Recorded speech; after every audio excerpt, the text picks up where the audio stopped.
24, communiqué de presse qui a indiqué tout simplement que l'État allait plutôt se concentrer avec son PPF, avec son portail public de facturation, sur la gestion de l'annuaire et la collecte uniquement des données de factures pour la transmission en fait à la DGFiP, c'est-à-dire tout ce qui va être donné pour captation de TVA, et que ils étaient rassurés du nombre de PDP qui s'étaient inscrits et que tout simplement les échanges de factures allaient se faire uniquement maintenant par les PDP, sans passage par ce portail public de facturation.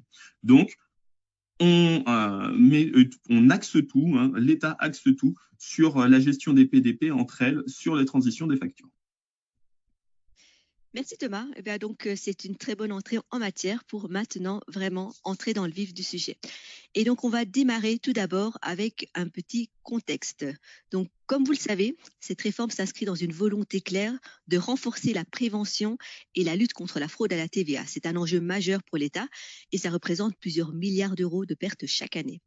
Et en instaurant l'obligation de facturation électronique, l'administration fiscale vise également à simplifier la déclaration de TVA, en automatisant la transmission des données et en réduisant les risques d'erreur.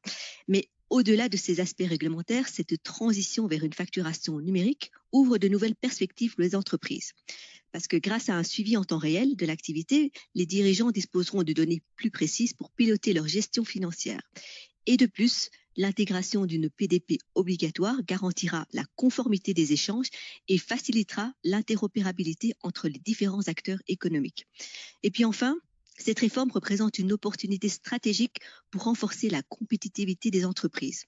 Gain de productivité, réduction des coûts administratifs, meilleure gestion de la trésorerie, ce sont autant d'atouts qui permettront aux PME comme la vôtre de se concentrer sur leur développement et leur croissance. Donc nous allons aujourd'hui vous guider à travers les enjeux, les obligations et puis les bonnes pratiques pour anticiper cette transition en toute sérénité. Alors au niveau du calendrier, on a deux catégories d'entreprises. Donc d'un côté, il y a les grandes entreprises et ETI et de l'autre, les PME et les TPE. Concernant les dates, on a une obligation de réception des factures électroniques pour toutes les entreprises dès septembre 2026. Et on a aussi une obligation d'émission qui se déroule en deux phases selon la taille de l'entreprise, en septembre 2026 et en septembre 2027 avec une latitude de 3 mois que se donne la DGFiP. Donc, pour résumer, obligation de réception pour tous en septembre 2026, mais réception pour les grandes entreprises et ETI en septembre 2026 également, pour les PME et TPE en septembre 2027. Et pour rappel, donc l'e-invoicing, c'est le flux de facturation en réception et en émission. Donc, on parle bien de transactions. Le e-reporting, c'est la remontée des flux TVA auprès de la DGFiP. Et encore une dernière information, donc cette réforme concerne tous les assujettis à la TVA, y compris les non redevables comme les micro-entreprises. Donc, la majorité des entreprises est bien concernée par cette réforme. Thomas, tu vas maintenant nous parler des cycles de vie pour aller encore un peu plus en détail sur comment ça va se passer avec cette réforme. Donc, on disait, oui, ce cycle de vie, qu'est-ce que ça va vous apporter, la facture électronique ? C'est le fait de pouvoir avoir des informations sur la facture et surtout simplement tout le trajet de la facture à partir du moment où vous l'avez, vous, préparée, où vous l'avez émise, jusqu'au moment où vous allez en avoir et réceptionner le paiement. Ça veut dire que cette facture électronique ne va pas concerner uniquement qu'un outil en fait d'émission de facture ou de réception, mais ça va concerner aussi tous les outils, tous les logiciels que vous pouvez avoir vous au sein de votre entreprise. Je vous ai indiqué là sur ce cycle les différents logiciels, mais si on s'intéresse, on va avoir 4 statuts obligatoires. Le déposer, le rejeter, refuser et puis encaisser. C'est les statuts qui nous donnent vraiment une information finale sur le traitement de la facture.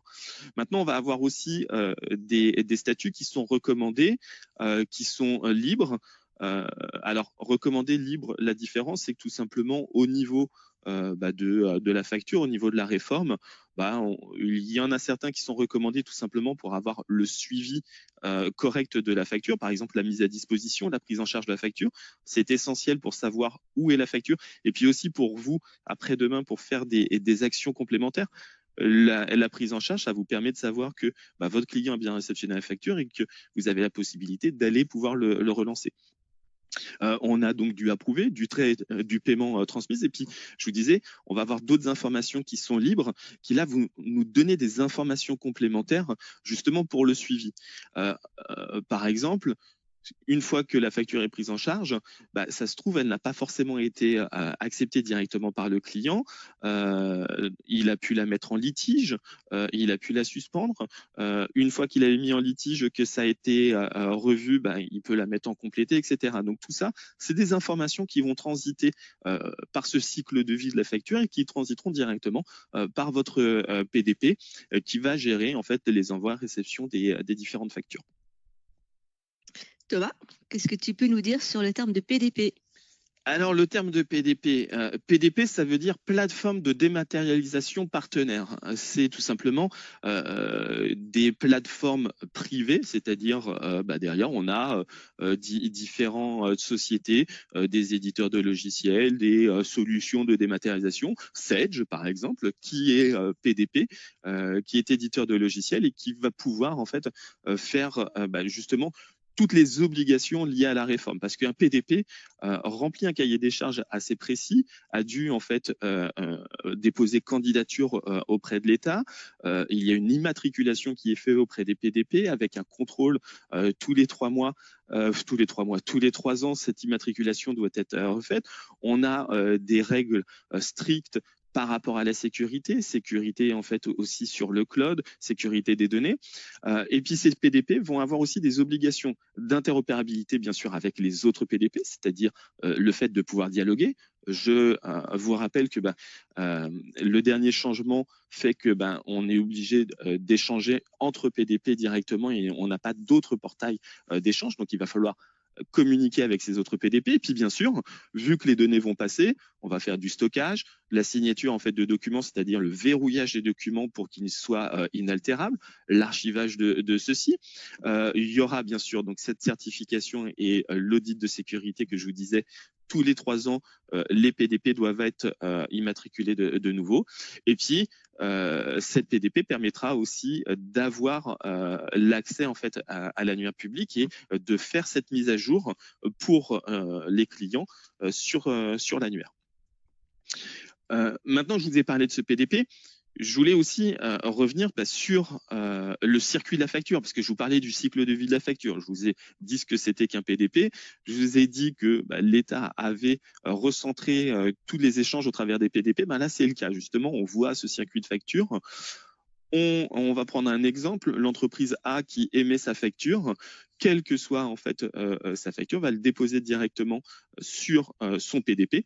Donc, son logiciel est en lien avec le PDP. C'est le PDP qui va se charger d'un côté d'envoyer la facture au PDP de votre acheteur, donc c'est-à-dire de votre client, mais en parallèle, vous le voyez, le PDP va transiter et va envoyer en fait toutes les données de la facture directement au concentrateur de données. Concentrateur de données, c'est anciennement le PPF, c'est directement les informations liées à la facture, donc de données de facture et donc de TVA qui sont envoyées à ce concentrateur, tout simplement pour aller faire une prédéclaration au niveau de l'administration fiscale.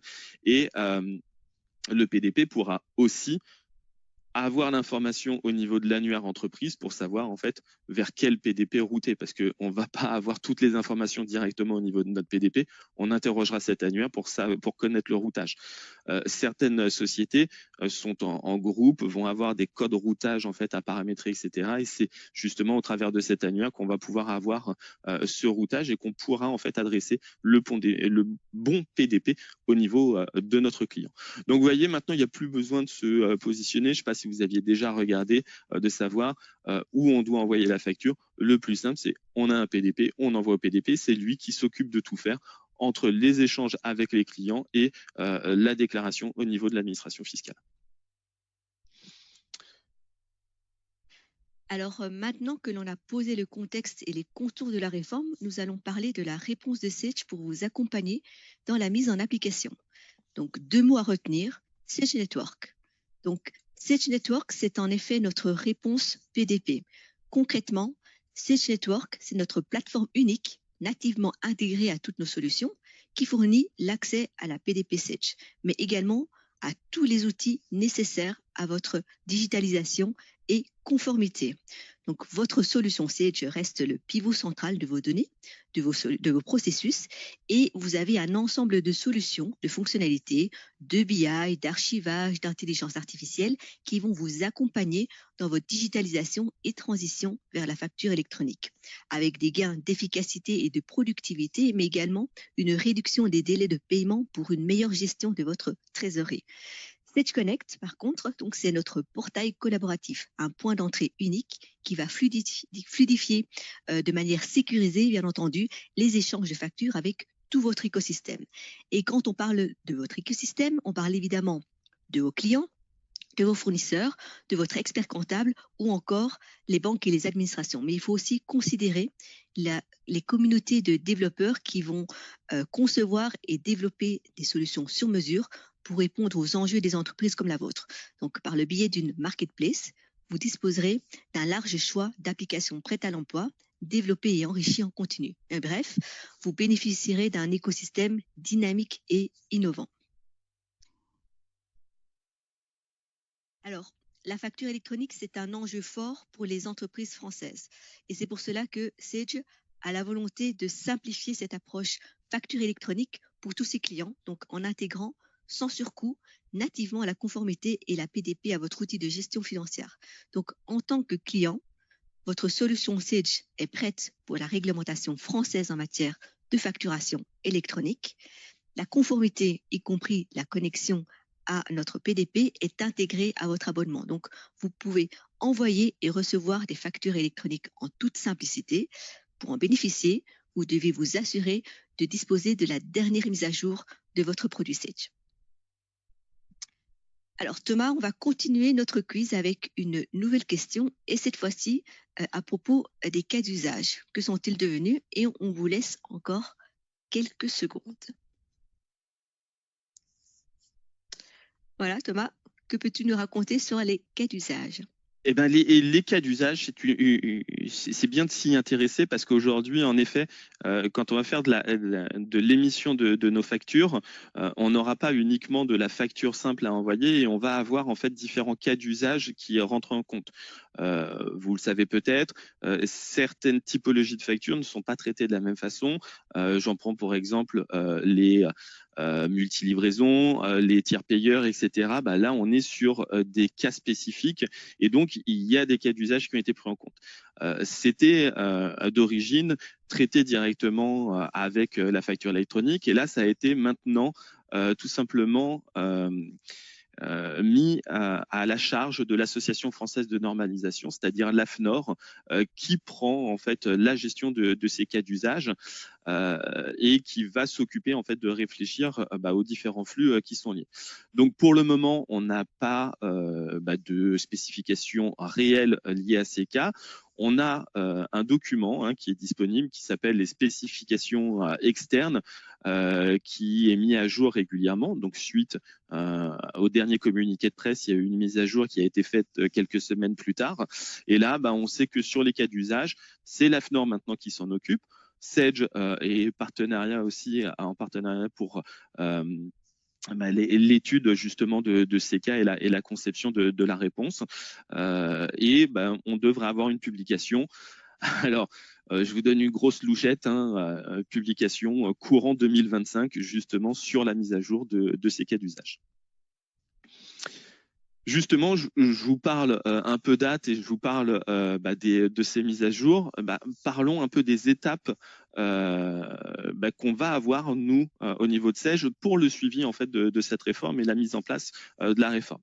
Alors tout d'abord, comme le disait Maud, Sage propose en fait une plateforme, Sage Network, qui est là pour faciliter en fait la transition vers la facture électronique. Et on a lancé en fait une phase d'accès anticipé pour recueillir justement le retour de nos partenaires et puis améliorer l'expérience utilisateur, c'est-à-dire votre expérience demain de cette plateforme. Donc l'objectif, là, c'est d'intégrer les mécanismes de la facture électronique en amont de la réforme et puis d'anticiper les différents changements organisationnels et techniques qui vont être nécessaires. Donc cette phase, qu'on nomme une phase d'early adopter, va nous permettre pour nous de faciliter l'intégration totale pour vous, les utilisateurs d'applications Sage, des mécanismes tout simplement de la facture électronique. Donc, c'est cette première phase qui est la plus importante car c'est dans celle-ci que vous allez mettre en place, vous, la conduite du changement au sein de l'entreprise avec vos différents collaborateurs et donc obligatoirement aussi les modifications d'organisation que vous allez devoir faire. Et puis ces modifications, c'est pas les seules choses en fait à effectuer au sein de l'entreprise. Vous allez aussi devoir mettre en conformité vos bases de données, par exemple, et principalement au niveau de vos données tiers, parce que la facture électronique oblige d'avoir des informations. On a des formats à respecter avec des données à respecter.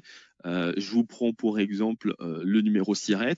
Je vous mets au défi de me dire que tous vos tiers ont bien le numéro SIRET de renseigner sur votre base. Donc là, il va falloir mettre à jour en fonction de différentes informations. Et donc, on a un outil aussi qui vous permettra de le faire sur nos dernières versions.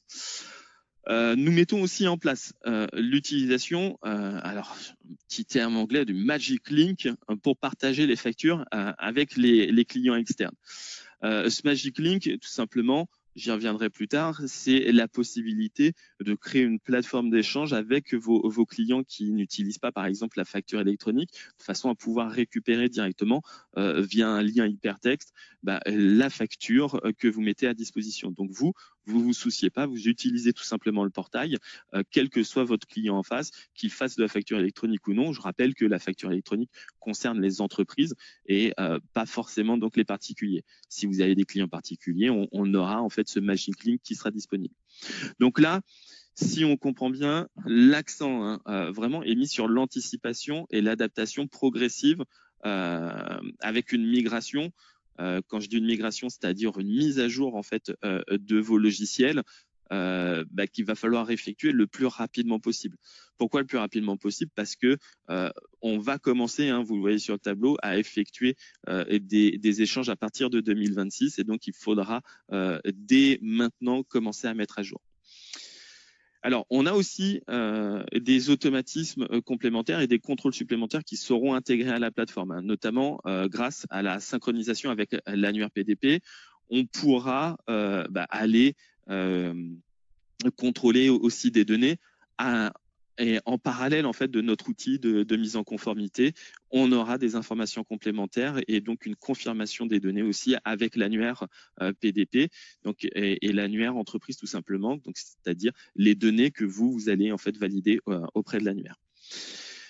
La réforme, donc je vous en parlais tout à l'heure, concerne aussi donc les cas d'usage métier. Je vous ai dit actuellement, c'est l'AFNOR qui a repris en main. Donc je vous parlais de courant 2025, c'est pour ça qu'on a fait commencer la flèche dans l'espace 2025, mais en tout cas, on aura bien la publication de pouvoir avoir tout le flux lié qui sera en partie géré par les PDP, mais aussi certainement par vos solutions. Et donc, comme je vous disais, il va falloir être disponible. Maud de le rappeler tout à l'heure par rapport au tableau de la mise en place de la facture électronique. On a une date butoir. La date butoir, ça va être septembre 2026. Je dis bien une date butoir, c'est un dernier délai qui a été mis en place au travers de la réforme. C'est-à-dire qu'il va falloir être prêt pour cette date de septembre 2026, prêt pour la réception des factures. Je vous rappelle que les grandes entreprises, elles, vont devoir faire de l'émission et donc, vu qu'elles font de l'émission, vous devez au moins travailler avec une des grandes entreprises ou une des ETI françaises, ne serait-ce que pour votre électricité, par exemple, il faudrait être en capacité de réceptionner ces factures. Donc, la première date butoir, c'est la réception, c'est 2026. Comme vous pouvez le voir, on va faire des tests dès 2026 sur des émissions. Les grandes entreprises, elles sont déjà prêtes. Elles étaient déjà prêtes par rapport aux premières dates qui avaient été publiées au tout début. Je vous rappelle, c'était normalement été 2024, donc on devrait déjà y être. Les grandes entreprises avaient fait en fait leur chemin de façon à pouvoir être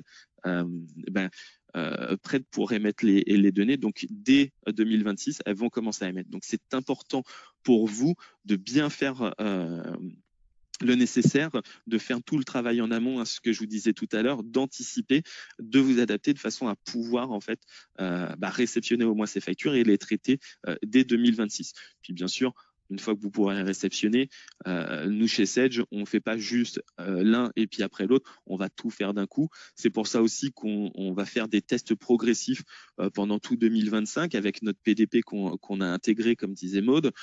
Vous mettez à jour en fait votre logiciel, c'est la nécessité. On met à jour le logiciel et vous avez en fait le PDP à l'intérieur.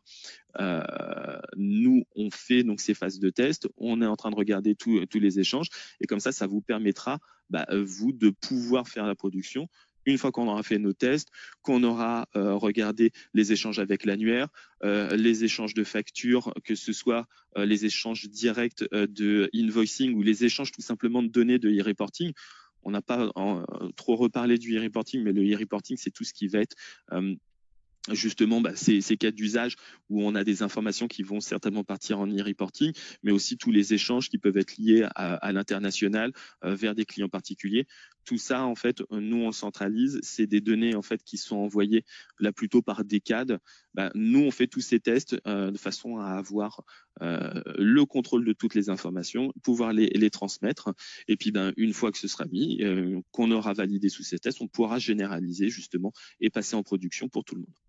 Donc voilà, ça c'est toutes les étapes par lesquelles on va passer pour la mise en application. Donc on a du travail.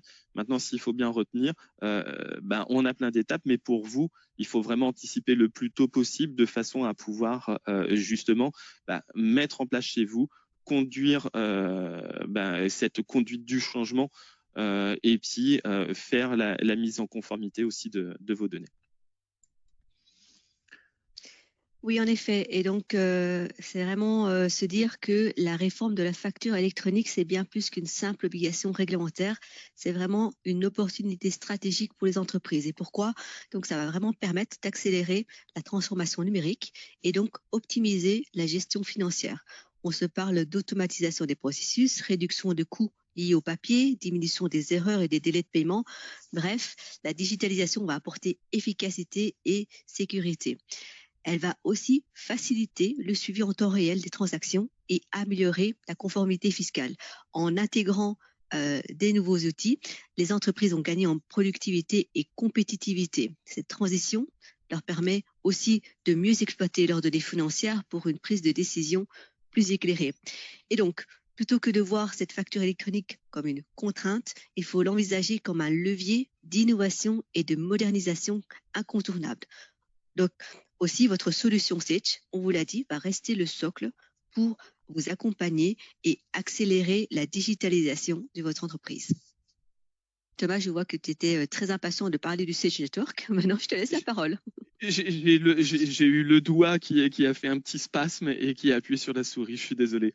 Mais oui, comme tu dis, c'est essentiel de pouvoir utiliser en fait cette réforme et puis ce passage à la facture électronique pour aller plus loin. Et donc, en tant que client, là, votre solution Sedge est prête pour cette réglementation française en matière de facturation électronique. La conformité, y compris en fait la connexion à notre PDP, sont intégrées à l'abonnement. Comme l'a dit Maude, il suffit de faire la mise à jour et on a déjà pensé, on a déjà intégré en fait cette réponse. Donc vous pourrez envoyer, recevoir vos factures électroniques en toute simplicité. Et puis pour en bénéficier, c'est la mise à jour qu'il va falloir faire. Je vous l'ai dit à plusieurs reprises, mais bien comprendre que tout est inclus avec la dernière version qu'on a mis en place. Si on revient sur le Sedge Network, c'est notre plateforme interentreprise qui connecte les clients, les fournisseurs, mais aussi les experts comptables, les administrations de manière sécurisée. Ce Sedge Network permet là, au travers des solutions Sage, d'envoyer et de recevoir les factures en accélérant derrière les règlements. On le voyait sur le cycle de vie, on va savoir où en est la facture, on pourra faire un meilleur suivi. Puis ne serait-ce que les échanges de façon numérique sont beaucoup plus directs et donc on pourra avoir ce règlement accéléré. Certains services aussi du Sage Network, à commencer par la PDP, parce que Sage Network, c'est un ensemble qui comporte la PDP, comme le précisait Maud tout à l'heure. Là, ces services sont déjà inclus en fait dans votre souscription. Pour y accéder, il suffit d'être donc dans la dernière version, comme je vous l'ai dit. Et puis, le Sage Network permettra aussi de connecter des applications tierces grâce à un ensemble d'API. On pourra aller dialoguer avec d'autres types de solutions qui pourront vous aider en fait dans votre quotidien. On a un outil qui s'appelle le Sage Connect qui, lui, est notre portail collaboratif, c'est-à-dire que c'est au travers du Sage Connect qu'on va pouvoir effectuer les différents échanges justement des factures. En France, c'est la première application disponible dans Sage Network afin de partager, de recevoir en fait ces factures entre les différentes organisations. Par exemple, il permet à vos clients qui ne sont pas sur le réseau Sage de partager en fait les factures et de pouvoir aller les récupérer. Donc le Sage Connect, je répète, est inclus à votre souscription et peut être utilisable dès aujourd'hui via la mise à jour à la dernière version de votre solution Sage. Ce que je vous propose, vu qu'on parle du Sage Network et surtout du Sage Connect et de ce portail collaboratif, c'est de vous faire justement une petite démonstration pour vous montrer en fait à quoi correspond ce Sage Connect et comment vous allez pouvoir l'utiliser demain. Hop.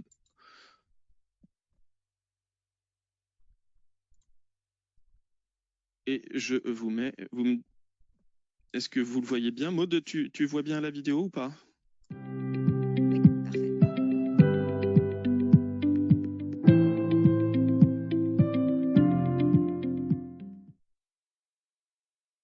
Voyons ensemble le cycle de vie d'une facture. Je me trouve ici sur la gestion commerciale et je vais créer tout de suite une facture pour mon client Histoire d'Or. Une fois que j'ai créé ma facture et que celle-ci est valide, je vais pouvoir la transmettre à Sage Connect. Donc j'ai le bouton ici, je clique dessus, je sélectionne mon modèle d'impression et ma facture va être transmise à Sage Connect. Ma facture étant transmise, le bouton Transmettre Sage Connect se grise. Je me trouve actuellement dans mon Sage Network en tant que fournisseur.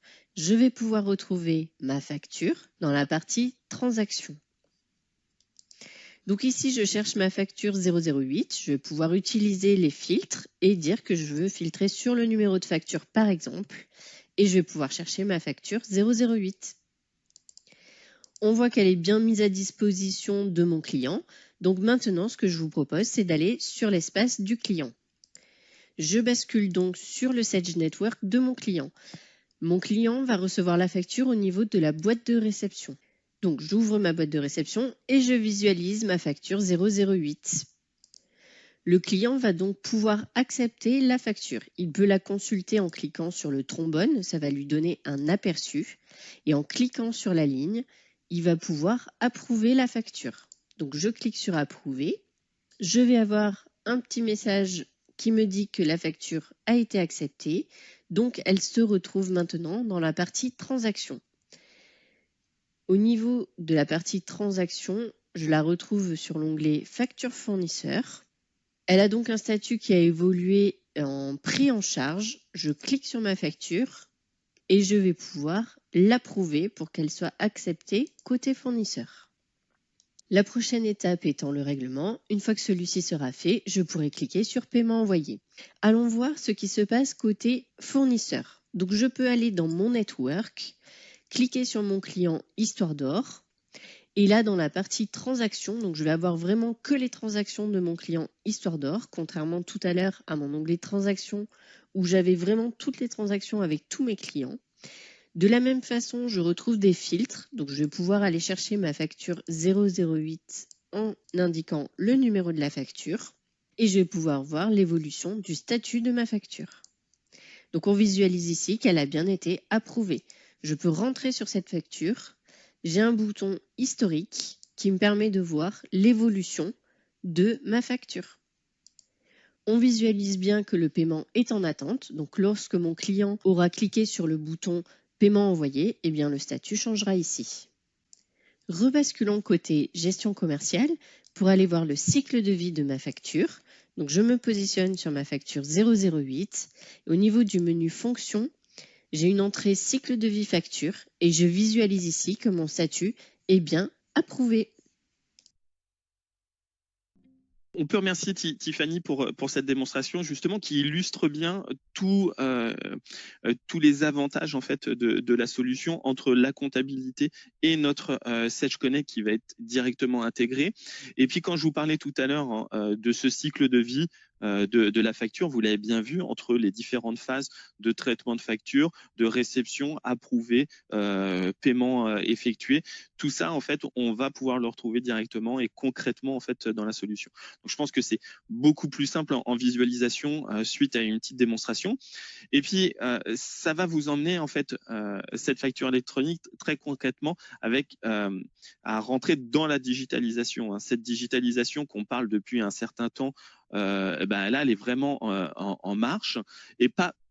Et elle ne va pas se faire uniquement qu'autour en fait de la réforme. La réforme, c'est un levier, c'est une aide justement. Et dans votre organisation, là, le pivot central, c'est votre solution comptable, financière, votre solution ERP, Sage de préférence, qui va intégrer l'ensemble des outils pour booster en fait cette digitalisation. Quelques exemples. On va pouvoir passer du traitement manuel à l'automatisation. Là où auparavant, les équipes comptables effectuaient des saisies manuelles de factures fournisseurs, aujourd'hui, nos outils d'acquisition, de dématérialisation de factures, et je vous en reparlerai un petit peu plus tard, vont pouvoir, avec un taux de reconnaissance assez important actuel par rapport aux factures PDF qu'on a, faire tout simplement la reconnaissance des données, mais aussi le rapprochement automatique à la ligne de facture en permettant comme ça donc un gain de temps significatif, une réduction bien sûr des litiges puisqu'on aura moins d'erreurs et puis un gain financier associé qui va être assez énorme parce que on va traiter plus rapidement, on aura moins de coûts liés sur des émissions, des envois de factures, etc. Donc ça, c'est l'un des premiers exemples de cette digitalisation. On a aussi le DI. Le DI, c'est souvent associé en fait à la grande distribution, à l'automobile. C'est des envois en fait de fichiers en lot, de factures en lot, de données de factures en lot. Et ça, c'est déjà en fait en place depuis plusieurs dizaines d'années. Et ça permet de dématérialiser ces flux de commandes, de livraison, de facturation. Et hop, quand je disais que j'avais des problèmes avec mes doigts. Tout simplement, ça permet, ça va être intégré directement en fait dans notre PDP. On a aussi tout ce qui va être recouvrement. Le recouvrement, vous voyez qu'on a un suivi, ça a bien été montré au fur et à mesure du cycle de vie de la facture. Là, on va pouvoir en fait automatiser aussi ce recouvrement, réduire les délais de paiement, optimiser en fait les ressources, son cash, et puis on aura si on investit en plus dans des solutions connexes, des retours sur investissement qui seront quasi directs. On va gérer aussi sur la digitalisation l'archivage. L'ensemble des documents pourront là maintenant être archivés, pas que les factures qui sont numérisées, mais aussi tous vos autres documents. Ça, pour l'archivage, on passe par des solutions qui s'appellent des GED. GED, c'est gestion électronique de documents. C'est tout simplement, ça va vous permettre de limiter les stockages papier et puis ça vous permettra d'avoir un accès en fait unique dans lequel vous allez pouvoir conserver, stocker, classer en fait vos données et puis faciliter tout simplement les recherches. Accès unique, n'importe quel collaborateur va pouvoir, en fonction de ses droits, parce que vous pourrez aussi gérer des droits, aller interroger tel ou tel document et beaucoup plus simplement que d'aller dans les armoires d'archives ou d'embêter toujours la même personne, généralement, on va dire le comptable, pour aller rechercher un document. On parlait aussi de portail collaboratif tout à l'heure avec le Sage Connect. Là, ça nous permet de fluidifier justement les échanges des factures avec tous les clients, réduire le temps de facturation, réduire les volumes d'incidents. Alors, allez, je vous donne un petit teasing. On aura aussi, avec tous ces outils, et là, avec notre Sage Network, aussi la possibilité d'aller faire des règlements directement à partir du Sage Network. On va ajouter en fait ces outils directement. C'est pour ça qu'on parle aussi de portail collaboratif. Le contrôle des workflows, avec le contrôle et des documents, la validation des factures, ces workflows qui seront personnalisables en fonction aussi de contraintes métiers. Ça permettra de réduire aussi le manque d'informations, les erreurs et puis les litiges directement qui sont liés en fait à ces différents échanges. Le contrôle de qualité des données. Et ça, on va en parler avec le Sage Data Clean and Control. Maud vous en parle juste après. On va pouvoir vraiment apporter, gagner en efficacité, en productivité, fiabiliser en fait les processus que vous avez déjà en place, mais que vous allez pouvoir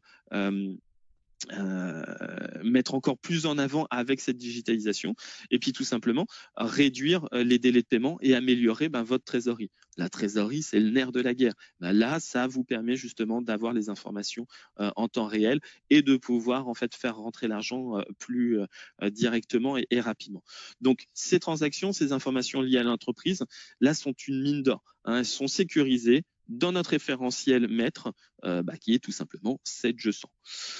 On n'oublie pas, là on parle de digitalisation aussi de la donnée. Cette donnée va aussi permettre d'alimenter en fait des solutions de BI, de business intelligence, de façon à pouvoir piloter votre business en temps réel et prendre des décisions éclairées. Et à tout ça, on va rajouter aussi de l'intelligence artificielle de façon à pouvoir vous aider en fait dans vos prises de décision et dans votre analyse de résultats. Donc, j'étais en train de parler du Sage Data Clean and Control. Maud, est-ce que tu peux nous en parler un peu plus? Oui, bien sûr. Alors, donc, effectivement, la réforme de la facture électronique, elle introduit des complexités et des exigences qui sont strictes sur la qualité des données. Et c'est justement là que Sage Data Clean and Control intervient. Donc, Sage Data Clean and Control, c'est un assistant puissant qui va vérifier et corriger vos données. C'est une étape incontournable pour vous permettre de sécuriser votre capacité à émettre et à recevoir des factures. Donc, des données correctes, complètes, cohérente, c'est juste indispensable parce que c'est la qualité des données qui va fiabiliser les flux et les canaux de communication. Et il ne faut pas oublier que les données propres, c'est la base aussi pour la connexion, la synchronisation avec l'annuaire. Et c'est pour cela que Sage Data Clean and Control va vous servir, mais donc pas juste une seule fois, il va vous accompagner vraiment au quotidien. Chaque fois que de nouvelles données, des tiers, des documents, etc. vont être intégrés dans vos systèmes, une phase de contrôle va s'imposer. Et puis, il faut aussi voir Sage Data Clean and Control comme un outil de productivité, entre autres grâce à sa capacité à contrôler et à corriger des données en masse. Donc, on va aussi pouvoir automatiser la comptabilisation des factures ou encore le rapprochement avec des documents d'achat au niveau de la gestion commerciale. Ça fait gagner du temps et cela évite des erreurs et des doublons. Et puis enfin, n'oubliez pas que le cahier des charges de la réforme, il va encore évoluer. Et c'est pour ça que Sage Data Clean and Control va aussi évoluer au fil du temps pour intégrer ces changements dans ces contrôles et puis dans ces automatismes. Donc ça, c'est une première partie. Ce module Sage Data Clean and Control est déjà disponible et vous pouvez donc, on vous recommande très fortement de déjà l'utiliser pour travailler et nettoyer vos données. Une autre partie très importante au niveau de la digitalisation et de la transition vers la facture électronique, c'est la dématérialisation. Et de notre côté, ça se concrétise avec Sage Automatisation Comptable. N'est-ce pas, Thomas? Tout à fait. Merci pour ce passage, Maud. On en parlait de cette dématérialisation des factures. Aujourd'hui, c'est déjà en place. On a déjà un outil, donc Sage Automatisation Comptable, depuis plusieurs années lié à notre comptabilité, à notre gestion commerciale aussi, qui nous permet de pouvoir faire le traitement de nos factures, les factures PDF qu'on reçoit, et puis qui est prêt aussi pour les formats de facture électronique. On sait traiter aujourd'hui des formats Facture X, par exemple, qui est l'un des formats de la réforme. On sait pouvoir en fait les traiter et on a ce qu'on appelle un portail multicanal, justement, pour pouvoir continuer à traiter nos factures PDF du quotidien. Et puis demain, on recevra toujours des factures PDF. Vous avez tout simplement un fournisseur qui est un fournisseur étranger, lui ne doit pas respecter la facture électronique, en tout cas les obligations. Il pourra continuer à vous envoyer tout simplement sa facture par mail ou même par courrier, et vous pourrez intégrer celle-ci directement à la solution. On pourra sur le même écran, aller gérer aussi les factures qu'on recevra directement de notre PDP, de la facture électronique. Cette automatisation comptable sera en lien directement, sera connecté avec le PDP et pourra intégrer directement les factures. Donc ça, voilà, c'est ce portail multicanal. Je vous parlais aussi tout à l'heure de workflow de validation. Là, du fait qu'on a la gestion des factures, qu'on aura toutes les données de facture, on va pouvoir personnaliser nos différents workflows, nos différents contrôles, et ce, même en fonction des informations qui vont être retrouvées dans les factures, voire à la ligne de facture si on a besoin de granularité et de pouvoir aller sur tel ou tel service en fonction du type de facture. Et puis pour la validation, on aura une application mobile aussi qui sera disponible pour que les valideurs puissent accéder même en mobilité tout simplement à la validation pour ne pas bloquer en fait tout le processus de règlement.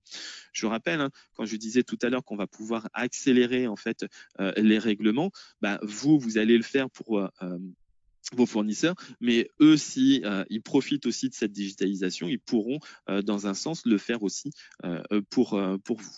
Donc, c'est une solution là qui a une interface très simple, très visuelle. C'est un point d'entrée donc unique pour tout type de facture. Et puis, je vous disais, à l'intérieur, on va avoir aussi en fait la possibilité d'aller plus loin avec de la gestion électronique de documents, où on ne sera plus attaché qu'à la digitalisation de la facture, mais de tous vos documents d'entreprise qu'on pourra stocker directement dans cette GED. On a ce qu'on appelle une technologie no touch à l'intérieur, c'est-à-dire tout simplement un lien direct, temps réel, avec les outils de comptabilité, de gestion commerciale, pour pouvoir, dès qu'on traite une facture, l'avoir dans la comptabilité. Dès qu'on reçoit une facture, faire le rapprochement avec le bon de commande, le bon de livraison en fait qu'on a dans notre gestion commerciale par exemple, et d'aller en fait contrôler à la ligne les commandes qu'on a effectuées par rapport à la facturation qu'on vient de recevoir. Donc ça, c'est essentiel et c'est en lien direct, c'est ce fameux no touch, ça se fait tout seul sans qu'on ait rien à faire. Donc, c'est assez puissant. Et puis demain, avec la facture électronique, on est encore plus puissant parce qu'on aura vraiment toutes les données. Elles seront classées par champ dans ces fameux nouveaux formats de facture électronique. Et donc, ça nous permettra, on a mis la technologie en place, d'aller faire de l'imputation comptable directement à la ligne de facture et d'automatiser cette imputation. Du fait qu'on sait exactement où est la donnée, comment est structurée la donnée, comment aller la rechercher, on va pouvoir mettre en place des automatismes à la ligne pour pouvoir générer nos factures. Alors, sur certaines factures simples, on ira automatiser complètement. Sur d'autres, ça vous automatisera toute la génération en fait, ou en tout cas la proposition de schéma comptable, et puis vous aurez tout simplement juste à la valider par la suite et à contrôler les données qui ont été mises. Donc tout ça, aujourd'hui, c'est déjà accessible et ça a déjà été travaillé pour répondre aussi et être en lien avec la facture électronique et en lien avec notre portail collaboratif, le Sage Connect et notre PDP. Donc, c'est cette automatisation comptable, c'est déjà disponible. Juste une dernière chose, ça va permettre aussi de pouvoir ouvrir l'interrogation, parce que là, on est sur la digitalisation, ça veut dire que d'autres collaborateurs, ici, on n'a aucune limite d'accès en fait au Sage d'automatisation comptable en nombre d'utilisateurs. Donc, on pourra, un expert comptable qui doit y accéder, on pourra lui donner un accès pour pouvoir faire des contrôles. On est en fin de mois, on est en clôture annuelle, il veut vérifier telle ou telle facture, pas besoin de vous embêter. Il peut de lui-même en fait aller interroger les archives. Il aura toute la traçabilité du traitement de la facture avec les documents joints si on en avait joint, et comme ça, il pourra voir exactement tout le contrôle, les échanges qui ont été faits autour de cette facture, les différentes validations qui ont été faites. Je vous parle de l'expert comptable, mais c'est pareil pour les commerciaux qui viennent régulièrement vous embêter pour retrouver des factures, pour retrouver des informations. Quand je dis vous embêter, c'est que je suppose que vous êtes pour la plupart de ceux qui sont connectés des comptables. Vous savez comment on peut venir pour vous dire « Ah, mais tu peux me retrouver telle facture. Ah, mais c'était sur tel mois, je sais plus trop. » Puis, faut aller se retrouver dans l'armoire d'archives qui est à côté ou qui est au sous-sol ou je sais trop où vous mettez vos archives. Là, on pourra donner un accès. En 30 secondes max, on a des filtres. Ils pourront retrouver leurs factures, les exporter et les avoir en fichier directement sur leur poste. Donc ça, c'est une grande aide quand on vous parlait de digitalisation et de profiter justement de ce levier et de ce passage au numérique. La première des digitalisations, c'est vraiment en fait cet outil de dématérialisation qui, dans un premier temps, est un outil de dématérialisation, dans un deuxième temps, est un outil qui va vous permettre de gérer en fait vos données déjà numériques. Et tout ça en lien sur ce portail. En fait, retenir qu'est-ce qu'on vient de dire? Qu'est-ce qu'on doit garder en tête? Effectivement, parce que maintenant qu'on a dit tout ça, eh bien, qu'est-ce qu'il faut faire? Donc, première étape, c'est la mise à jour de votre solution. Tardez pas à en fait demander, à contacter votre partenaire intégrateur pour vous faire passer sur la dernière version. La dernière version actuellement, c'est la version 11 donc de CJ100. Parce que pourquoi déjà contacter votre partenaire? Parce que vous aurez besoin de temps pour vous préparer, donc pour actualiser, pour contrôler la qualité de vos données. Et n'oubliez pas non plus que la migration en dernière version, c'est également le moment qui est opportun pour considérer aussi une migration vers le cloud. Le cloud présente de multiples avantages. Répondre aux enjeux de réactivité grâce à un accès en mobilité pour une meilleure collaboration entre vos équipes. Répondre aux sujets de sécurité et de cybersécurité. Le cloud, c'est aussi un levier pour s'affranchir de toute la complexité d'une infrastructure en local, tout en ayant une maîtrise des coûts. Et puis, c'est aussi une facilité pour accéder aux dernières versions de vos solutions, justement grâce aux mises à jour automatiques. De cette manière, vous bénéficiez d'une conformité légale en continu. Et enfin, il est important après avoir migré sur la dernière version, contrôler la qualité de vos données, également de vous mettre vraiment en situation grâce au Sage Network. Vous serez amené à changer vos habitudes. Comme disait Thomas, il parlait d'une conduite au changement. Vous avez un changement d'habitude, un changement de process, que ce soit en interne ou avec vos clients, vos fournisseurs, et ça va prendre du temps. Donc, notre conseil, c'est vraiment de démarrer dès que possible. Voilà, et puis comme ça, vous serez vraiment vous pourrez vraiment transiter sereinement vers cette facture électronique. Voilà, nous sommes arrivés au terme de notre présentation. Il nous reste quelques minutes et peut-être qu'on va prendre quelques questions. Oui, on va prendre quelques questions en effet parce que on a eu pas mal de questions. Juste pour revenir, alors je pense que ça a été assez clair, mais je vois la question qui revenait. On nous demandait si notre PDP, la PDP Sage, si c'était un nouveau module, si c'était payant. Alors tu l'as apporté la réponse, mais si tu peux juste repréciser pour tout le monde. Donc alors, la PDP, donc l'accès PDP Sage est donc bien inclus dans votre souscription, dans votre abonnement.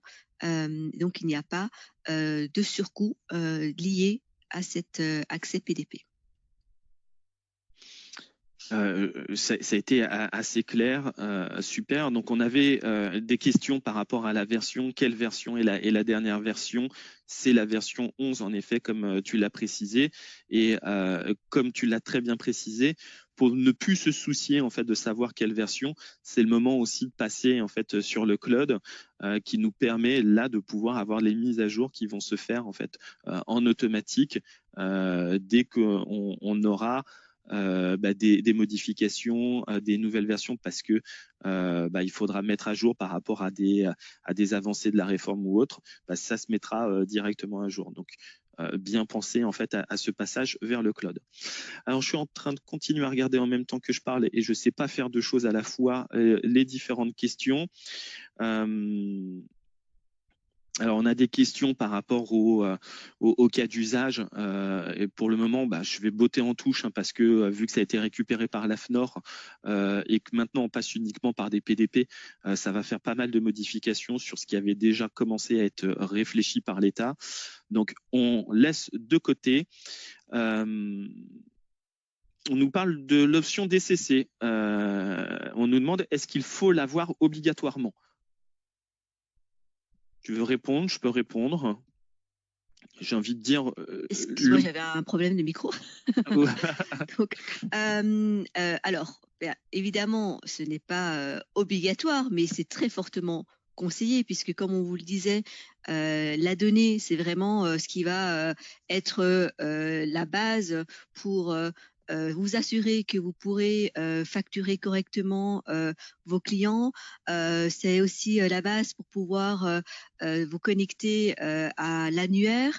Donc, en réalité, avoir des données qui sont, comme on le disait, qui soient correctes, qui soient récentes, fiables, vous en aurez besoin. Et donc, c'est pour ça que nous vous conseillons très fortement d'utiliser Sage Data Clean and Control, parce que ça va vous permettre donc vraiment d'avoir ces données qui sont correctes, mais on va aussi apporter donc des contrôles, des automatismes qui vont vous faciliter aussi la vie au fur et à mesure du cahier des charges qui va être publié par l'administration. Super. J'ai beaucoup de questions aussi sur. Alors, on rentre vraiment sur du fonctionnel pur, sur du Sage Connect, sur les échanges avec différents modules, sur l'articulation, sur la langue, etc. Le Sage Connect est maintenant intégré directement à Sage. Je vous ai dit, on est encore sur une phase d'early adopter avec nos différents partenaires revendeurs Sage qui testent avec nous en fait les différents échanges. Donc pour le moment, on est encore en train de faire tous les échanges de façon à pouvoir vous livrer la solution la plus complète possible. Donc je ne vais pas m'aventurer à répondre vraiment dans le technique précis aujourd'hui parce que moi-même, je n'ai pas forcément toutes les informations. Mais ce que je peux vous dire, c'est qu'on réfléchit déjà aux différents cas, aux différents liens qu'on peut avoir avec toutes nos solutions, à savoir que toutes nos solutions Sage sont en lien aujourd'hui avec notre PDP et donc sont en lien avec ces solutions, avec les échanges de factures. Donc déjà, ça, je peux vous rassurer sur ce point-là. Il y avait une question sur les auto-entrepreneurs tout à l'heure, savoir s'ils étaient concernés en fait par la facture électronique. Les auto-entrepreneurs, oui, sont concernés parce que les auto-entrepreneurs, même s'ils n'atteignent pas leur seuil en fait de déclaration de TVA, sont quand même imposables et soumis à la TVA. Donc oui, les auto-entrepreneurs aussi font partie en fait de cette réforme et doivent être en capacité de réceptionner et d'émettre des factures au format électronique s'ils échangent avec d'autres sociétés, sinon de faire au moins du e-reporting si toutefois ils échangent avec des particuliers directement. Donc les auto-entrepreneurs font partie en effet des ciblés pour la facture électronique.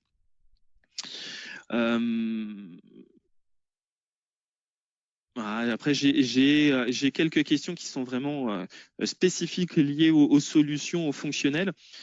J'ai envie de dire le plus facile sur toutes ces questions, c'est de vous orienter vers votre référent commercial, votre revendeur Sage, qui pourrait être à même de pouvoir vous répondre, d'organiser un rendez-vous avec vous, peut-être avec leurs consultants, les consultants que vous avez l'habitude de voir, de façon à justement pouvoir parler. Ce qu'il faut retenir, c'est que de toute façon, il faut y réfléchir dès maintenant. Quand je vois toutes les questions que vous posez, vous y réfléchissez, ça c'est sûr. Donc, on a déjà fait le premier pas.